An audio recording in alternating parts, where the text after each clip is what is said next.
Salve, salve pessoal, bom dia, boa tarde, boa noite. Meu nome é Doni Cortelete Stingel, aqui do canal Lista de Livros, e hoje nós falaremos sobre a obra Memórias de Adriano, da Marguerite Yourcenar.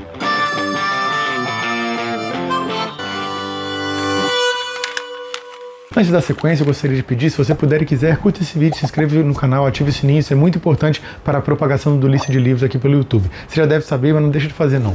Bem, a Marguerite Yourcenar, ela é filha de mãe belga e pai francês. Ela é filha da pequena nobreza ali da França, uma família bastante rica, portanto, né, de nobres propriamente, porém ela teve uma vida, vamos dizer assim, um tanto quanto confusa. Ela nasceu em Bruxelas e quando nasceu, né, há uma descrição bastante vívida, escrita por ela mesma, né, baseado por óbvio nos relatos, de que o pai dela brigou com o médico, chamou ele de açougueiro, os criados recolheram ali o sangue, a placenta dela, jogaram num forno a carvão, e enfim, uma situação bastante difícil para a família naquele momento, e de fato 10 dias depois do nascimento dela, a mãe faleceu. E então ela foi criada, não foi propriamente pela mãe, ela teve no início uma espécie de babá chamada Barbie, que ela cuidou dela até os 7 anos de idade, ela gostava muito dessa babá, porém parece que a babá levava ela para locais um pouco inapropriados, então quando a família descobriu isso, despediu ela de maneira que nem pôde mais reencontrar com a criança. Ela cresceu em Lille, um castelo da família, só para você ter noção, né?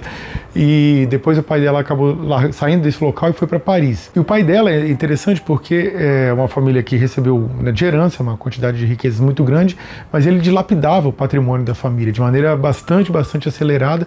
Então uma série de parentes deplorava, né, porque o sujeito viciado em jogos, jogava baccarat, jogava, né, carteado, né, e outras coisas, enfim, era vamos dizer assim, para a sociedade era um inútil, né, vamos dizer. Mas o relacionamento entre ela e ele era muito afetivo, muito positivo.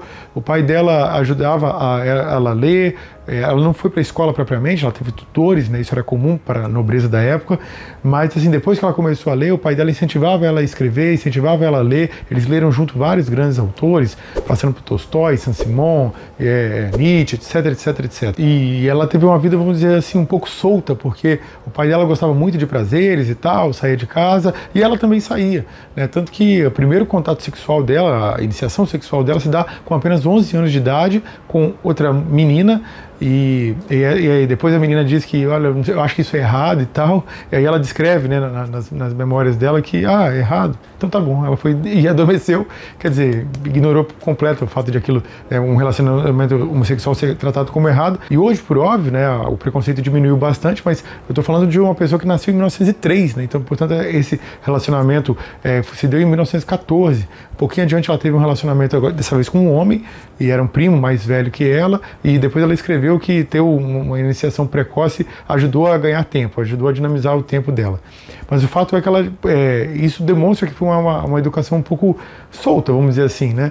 E ela ia muito para bibliotecas, lia muito, aprendeu inclusive diversos idiomas estudando basicamente sozinha. Ela tinha lá um tutor, mas depois ela ia para a biblioteca, estudava. E aí ela foi envelhecendo e começou a escrever. O pai dela a incentivava, o pai dela chegou a começar a escrever um livro, mas acabou largando. Então o pai dela dava, né, vamos dizer assim, muita vivacidade para ela, não vai dar certo. Ele chegou a bancar o lançamento de 2 livros de poesia lançado por ela, inclusive o próprio nome Yourcenar, não é um nome, né, um anagrama de um sobrenome do pai dela.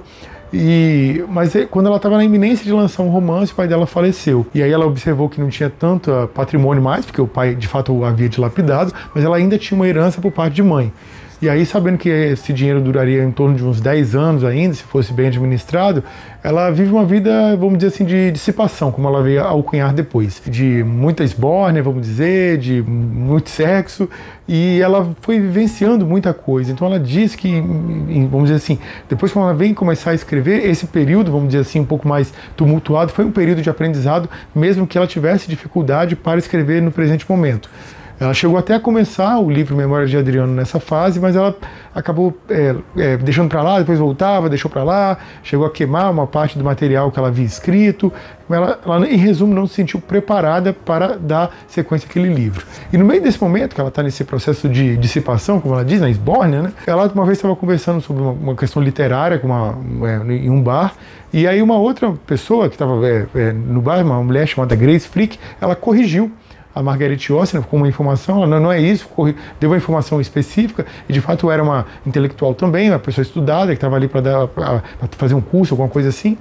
E o fato é que as duas começaram a se relacionar, e a Grace Frick e a Marguerite Yourcenar mudaram, na verdade, né, a Grace Frick retornou para os Estados Unidos e a Marguerite Yourcenar abandonou a Europa, foi morar nos Estados Unidos, começou a viver com a Grace Frick, que foi a grande parceira da vida dela, vamos dizer assim. Mas foi uma parceria um pouco tumultuada, porque é muito interessante, porque a Marguerite Yourcenar era bissexual, né, mas ela tinha um hábito de, quando se apaixonava por homens, eram homens homossexuais. E o que acontecia é que os homens não queriam ficar com ela, né? Naquele presente momento mesmo, ela estava apaixonada por um editor francês que era homossexual e, portanto, não tinha interesse nenhum nela, só tinha interesse nas obras, no material que ela estava escrevendo.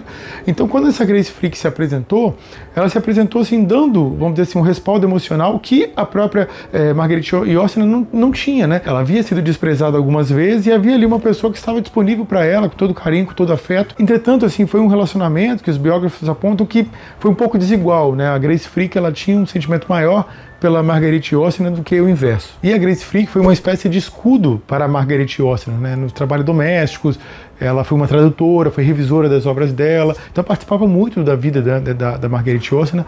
Elas ficaram juntas por cerca de 40 anos, houve uma série de dificuldades também. Quando a Marguerite Yourcenar, vamos dizer assim, ela escolhe esse relacionamento estável e sólido, muito diferente do que havia lá com o rapaz por quem ela era apaixonada, chamado André Fraguinot.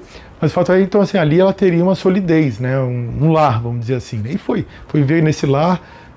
Ela depois, né, diz que mais ou menos pelos 2 primeiros anos assim, ela foi feliz.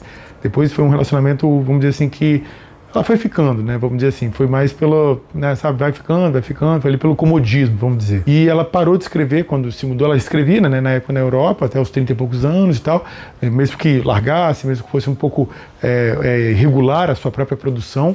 Mas quando ela vai para os Estados Unidos e começa uma vida, vamos dizer assim, mais padrão, começa a dar aula também, ela segue, né, vamos dizer assim, o caminho da sua própria esposa, porque mandava aula em instituição, outra em outro, mas ela, vamos dizer assim, a parte, vamos dizer assim, literária dela, fenece nesse período histórico, né? Ela não fica com tanto aquele vigor, ela inclusive é um pouco infeliz, assim, né? É uma análise que ela faz posteriormente. Mas estava seguindo com a vida, até que em certo momento ela tem contato com um material que ela havia perdido. Ela tinha um baú com uma série de artefatos pessoais que, enfim, ocorreu nessa mudança, foi para outros lugares e tal, até que ela teve acesso a ele de novo. Ao abri-lo, havia uma série de objetos que estavam dentro dele que haviam furtado, mas havia uma quantidade grande de material, de cartas, de escritos, manuscritos diversos ali.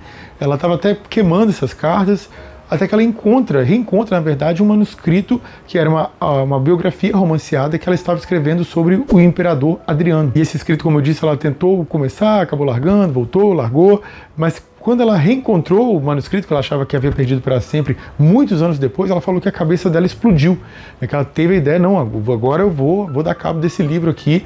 Aí deu uma sequência com as pesquisas que eram necessárias para que ela escrevesse o livro de maneira um pouco mais atilada. Quando ela começou propriamente a escrita, ou seja, foi uma escrita feita ao longo de 30 anos, mas quando ela começou, ela escreveu propriamente em um tempo muito curto.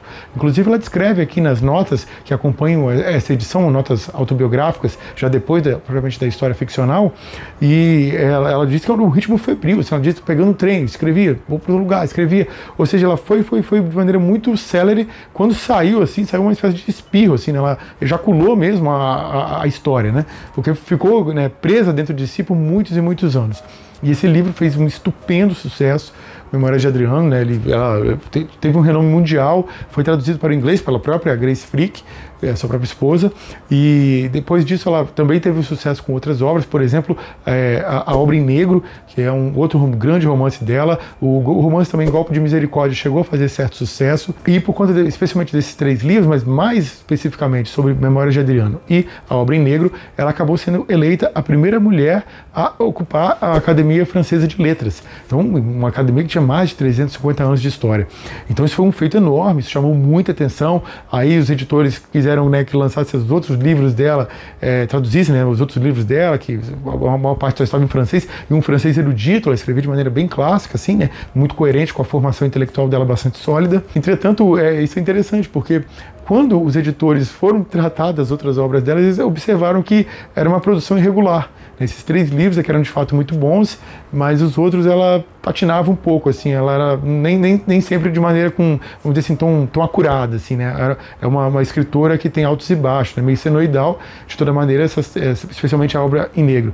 E Memórias de Adriano são considerados amplamente como livros clássicos. Aliás, esses 2 livros, eles foram lançados juntos em um boxzinho. O box não tem muita qualidade, não, é um pouco frágil aqui a capinha. Memórias de Adriano e a obra em negro pela Nova Fronteira. Mas se o box não tem muita qualidade, o livro em si, ele é muito bom, capa dura, com uma série de textos de apoio, recomendo bastante. Uma belíssima edição da Nova Fronteira, bastante coerente com a qualidade do livro em si. E depois do êxito literário de Memórias de Adriano, aí ela parou de dar aula, ela se mudou para outra casa, até um pouquinho mais afastada, assim, um pouquinho mais erma. Tinha uma biblioteca enorme dentro de casa, e aí ela começou a viajar mais, voltou a viajar, ela sempre amou viajar, e elas conseguiram viajar um pouco ao longo do tempo, mas nesse período elas viajavam bastante, ficavam às vezes 6 meses fora dos Estados Unidos, então era muito interessante que a casinha que elas moravam era bem afastada, mas em compensação elas passavam muitos e muitos meses viajando. Anos depois, a Grace Frick foi descoberto que ela tinha câncer, ela lutou contra a doença por cerca de 20 anos, os últimos 10 particularmente foi um período de bastante sofrimento familiar, até que por fim ela vinha a falecer, e ainda no final da vida, a Margaret Orsen, ela acaba se apaixonando por um rapazinho que tinha 29 anos, ela tinha mais de 70, e enfim, é um relacionamento um pouco tumultuado, que os amigos dela deploravam, dizem que o rapaz batia nela, enfim, depois ele veio a morrer de AIDS, ele morreu, portanto, antes dela, o nome dele era Jerry Wilson. E é interessante porque depois eu vou explicar aqui a história do próprio Adriano, e ela dizia que ela estava para o Jerry Wilson como o Adriano estava para o Antino. Depois eu vou explicar um pouquinho desse rapaz que acompanha a história desse imperador romano. É interessante que ela chegou a mandar fabricar a lápide dela, né? E deixou pronta, falou assim, ó, quando eu morrer, coloca lá a data, e aí de fato ela faleceu em 1987, e portanto ela tinha 84 anos de idade, ela pôde acompanhar quase todos os acontecimentos do século XX, de uma vida bastante longeva e bastante prolífica. E é interessante, né, porque todos que acompanham aqui o canal já devem ter escutado falar do jogador Adriano, né, começou no Flamengo, depois jogou em vários grandes clubes, Inter de Milão, etc. E o Adriano era chamado de o Imperador, né? E talvez nem ele mesmo saiba, né? Mas esse livro aqui é o responsável por esse apelido dele, porque esse livro acabou dando, vamos dizer assim, uma espécie de sucesso, um sucesso literário, um sucesso de nome para o imperador Adriano, que foi considerado um dos grandes imperadores da Roma Antiga. Houve vários, Trajano, Antonino, Marco Aurélio, etc.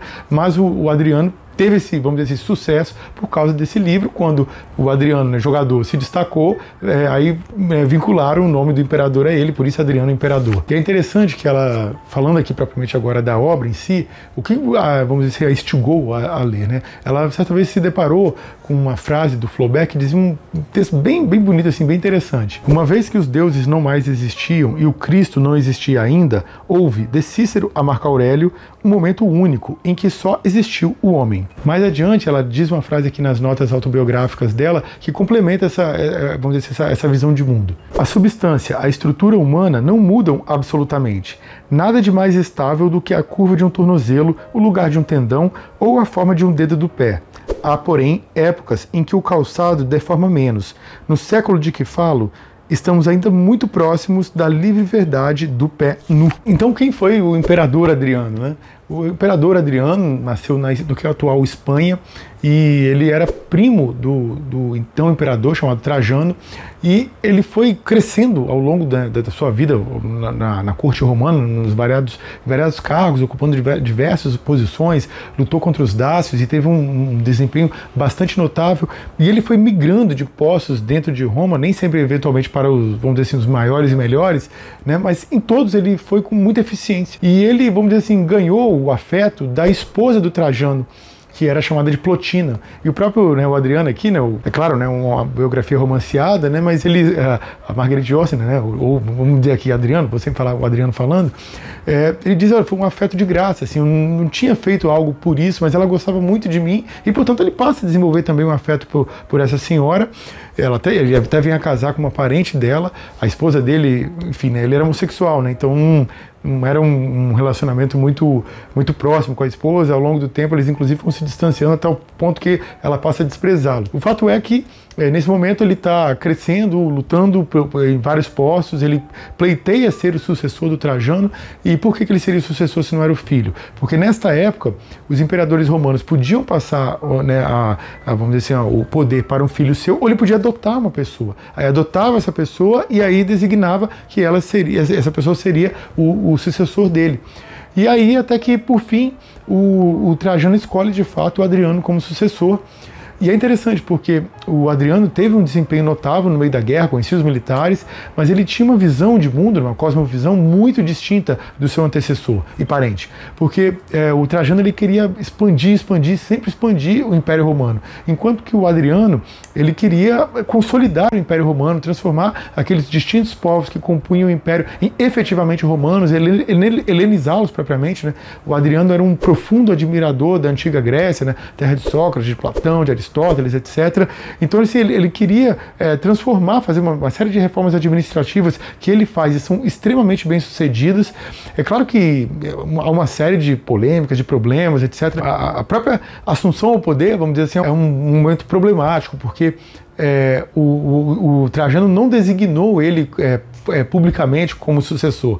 Quem diz que ele foi designado é a esposa de Trajano, a Plotina. Diz, olha, ele disse para mim pouco antes de morrer. Então fica uma coisa um pouco confusa, porque era consabido que essa Plotina tinha o Adriano como favorito. Então algumas pessoas desconfiam, começa uma intriga lá no Senado romano, e aí o que acontece? O Adriano era uma pessoa descolada, era uma pessoa que, apesar de desprezar as intrigas da corte romana, que são famosíssimas, né? Você vê isso nas mais variadas séries, mais variados filmes, mas ele tinha seus parceiros, vamos dizer assim, né? E o fato é que um de seus parceiros lá, né, ele vai e executa os senadores que estavam participando desse complô.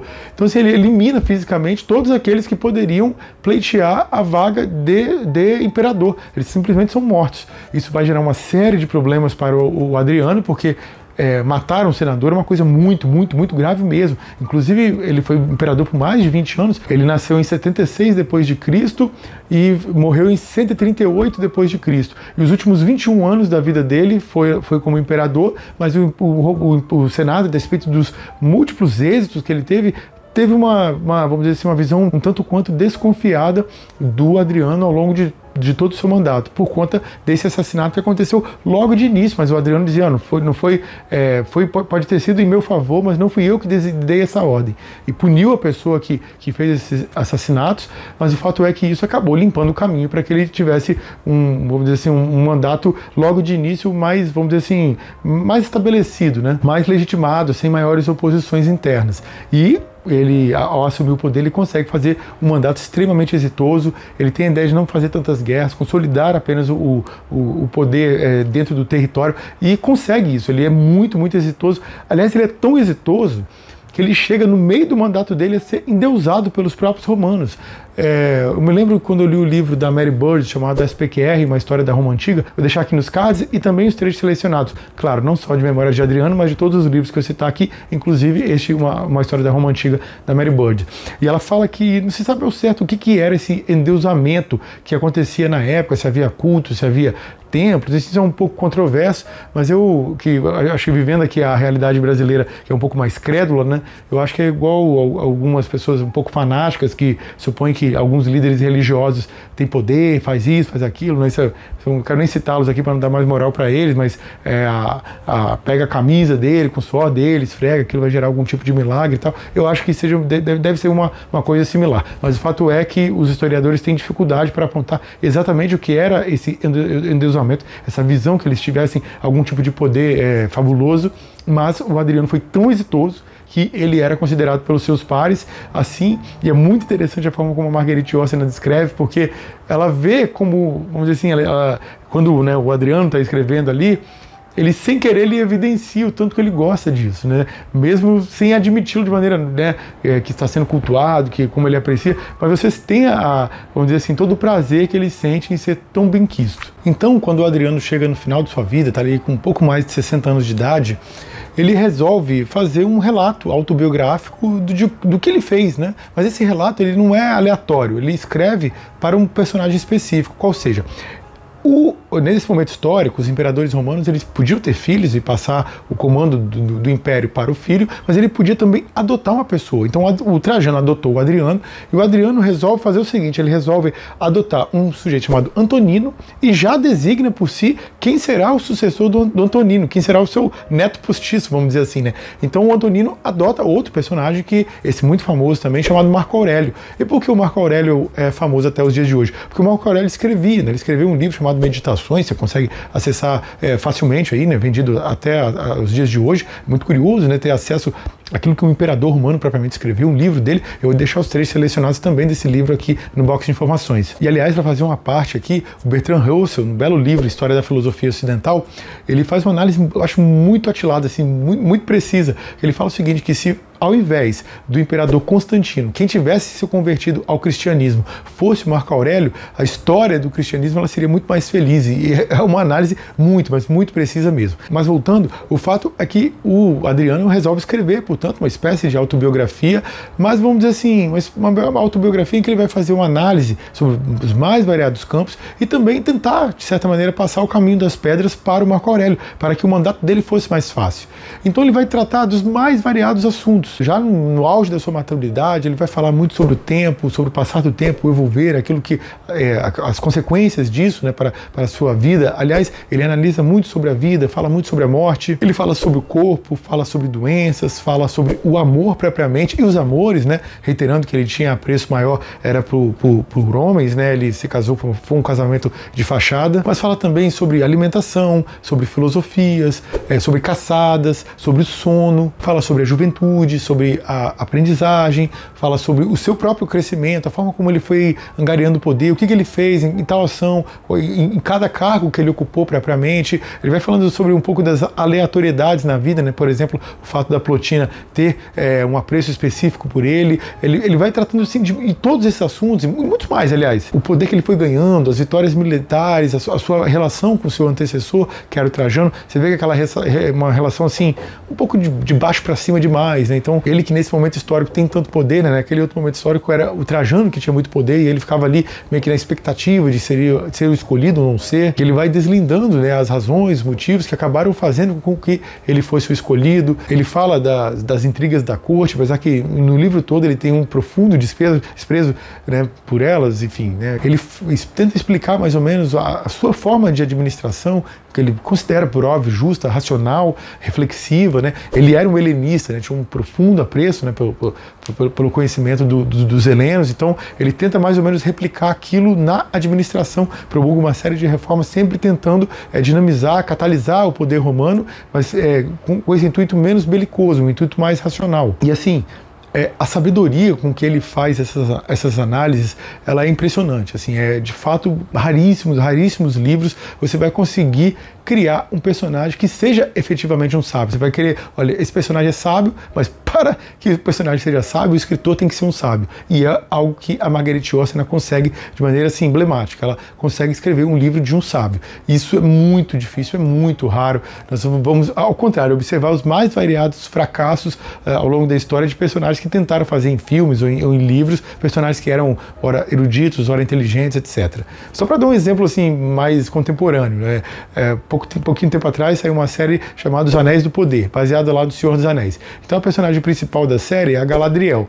E no livro do Senhor dos Anéis, no livro Silmarillion, no filme Senhor dos Anéis, é uma personagem bastante corpada, bastante sábia. Resultado, eles tentaram fazer a personagem, mas quem escreveu o roteiro da série, aliás, vários roteiristas da série, não eram personagens particularmente sábios. Eles não conseguiram fazer uma personagem sábia, ficou até ridículo, né? Que a personagem, inclusive, uma idade bastante avançada, né? Então ela deveria ter todo um corpo, toda uma sabedoria, né?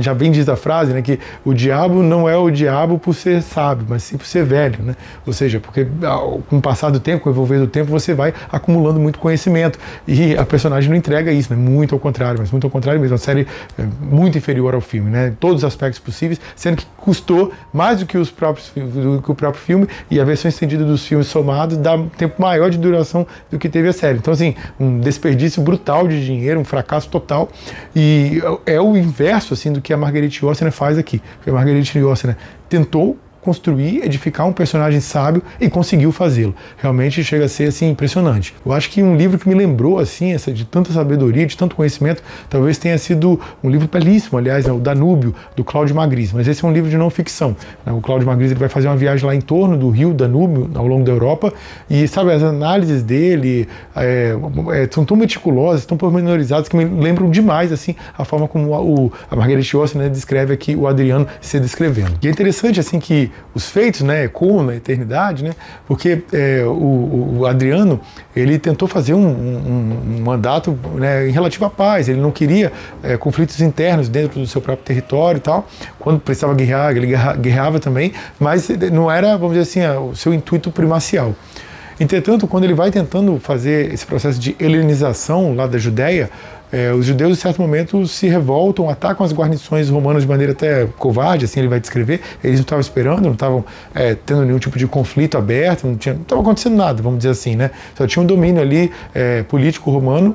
E aí eles conseguem tomar a cidade, eles tentam, enfim, né, se defender, chamam reforços, mas não dá tempo, os judeus tomam a cidade, e isso vai gerar uma campanha absurda, né, de anos lá. E o Adriano é interessante porque ele passa mais da metade do tempo de seu mandato fora de Roma. Ele ia nas províncias, passou muito tempo na Grécia, ele gostava muito da Grécia, reitero, né, que ele era um helenista, mas ele vai nos mais variados locais que nunca tinham visto a passagem, né, de um imperador, e ele, portanto, ele vai na campanha, chama o seu principal general, o seu general mais atilado para a Judéia, e ele promove uma razia no local. São anos, os romanos sofrem, padecem, morre muita gente, mas então, por compensação, quando eles tomam a Judéia também, claro, né, a cabeça do líder lá dele, acho que é Simão, o nome do cara, entregue a ele, e eles chegam a expulsar todos os judeus do local. Nenhum homem circuncidado podia permanecer naquele local. E ali, nesse momento, no ano 100 e pouco depois de Cristo, que ocorre outro grande êxodo, né, dos judeus, e ele, né, é o Adriano que nomina o local como Síria-Palestina.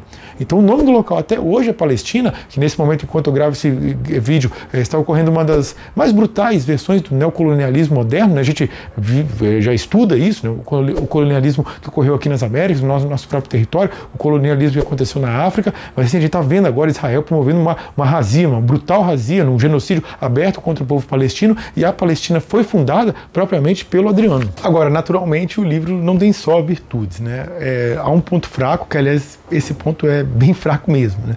Que é quando o imperador Adriano ele acaba se apaixonando por um jovem chamado Antino. E é um jovem mesmo, na verdade é quase uma criança, ele deve ter ali entre 13 e 14 anos de idade, o Adriano já tem lá mais de 40, e ele se apaixona perdidamente por esse jovem, pela sua ingenuidade, o fato de não conseguir falar o latim, e enfim.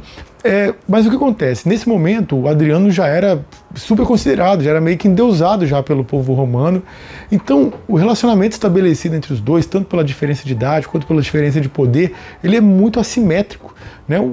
E parece assim, o Adriano que vem com toda uma sabedoria, todo um comportamento muito atilado, assim, umas ideias esclarecidas, quando ele vai avaliar o que foi o comportamento dele junto ao Antino, ele parece uma criança escrevendo, né? Ele fica imaturo, ele fica, sabe, pueril, ele fica caprichoso, ou seja, voluntarioso, assim, ele, sabe, qualquer coisa ele explode, qualquer coisa ele toma ações diversas, desde até bater no Antino. Parece que o Antino uma espécie de pet dele, um animalzinho dele, entendeu? Que ele pode fazer o que quiser com ele, né?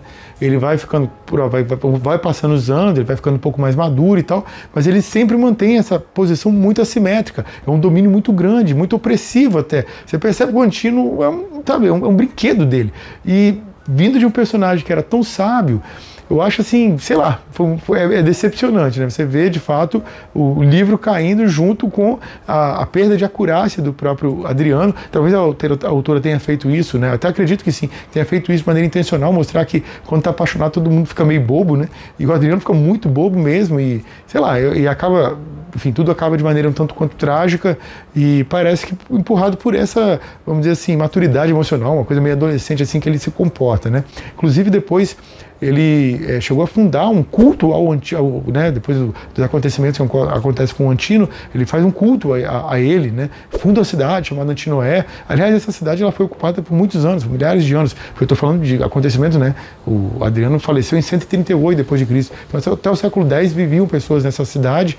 Aliás, recentemente encontraram vestígios lá, mas houve uma fábrica de cal, fábrica de outros produtos lá, acabaram consumindo o resto da cidade lá com as pedras e tudo. Vamos dizer assim, uma espécie de destruição arqueológica bastante lúgubre. Transformaram lá o material dela em giz, em calcário, uma coisa tétrica assim. E é interessante porque essa cidade de Antinoé, houve uma cristianização dela, uma cristianização copta, e inclusive muitos mártires cristãos morreram nela, tentaram ali, tentando ampliar o cristianismo aí ao longo do espaço. De todo modo, assim, quando passa, né, essa senoide assim, né, do livro ficar um pouco ruim, depois do fim desse romance tortuoso, né, aí ele começa a melhorar, e para fazer assim fazer um veredito, né, é um livro muito bom ainda, né, ele talvez seria excelente se não tivesse essa parte aí do Antino, mas de toda maneira as análises, a acurácia, sabe, é muita inteligência, muita erudição.